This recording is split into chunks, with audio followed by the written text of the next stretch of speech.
Hi అండి అందరికీ ఇవాళ గుత్తొంకాయ ఫ్రైకి కావాల్సిన అల్లం వెల్లిపాయ పేస్ట్, పసుపు, కారం, సాల్ట్, చికెన్ మసాలా. గుత్తొంకాయ ఫ్రై అండి ఇది.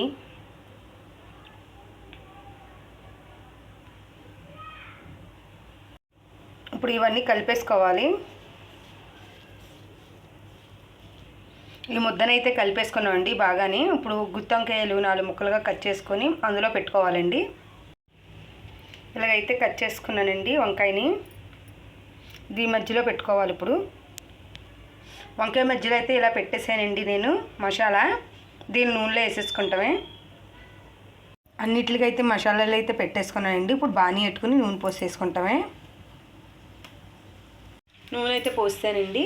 అవి కొంచెం నూనె కాగడమే. నూనె కాగాక ఇవి గుత్తొంకాయలు అనేది అందులో వేసేసుకొని వేపుకుంటామేనండి.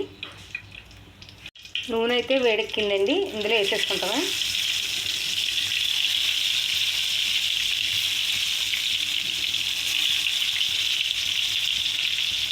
అన్నీ అయితే వేసేసుకున్నామండి. ఒకసారి కలుపుకోవాలి.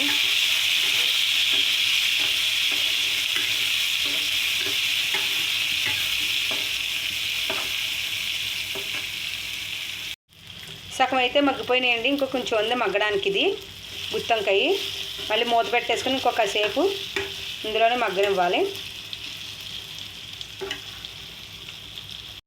గుత్తి వంకాయ ఫ్రై రెడీ.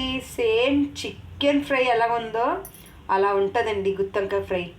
సూపర్ టేస్ట్ అయితే ఉంటుంది. సేమ్ నేను ఎలాగైతే చేసానో మీరు కూడా అలాగే చేసుకోండి. గుత్తొంకాయ ఫ్రై సూపర్ అంటే సూపర్ ఉంటుంది. మీరే అంటారు చాలా బాగుందండి. ఇది సాంబార్లోకి కానీ, రసంలోకి కానీ, పప్పుచారులోకి కానీ సూపర్ ఉంటుంది ఈ గుత్తొంకాయ ఫ్రై అన్నది.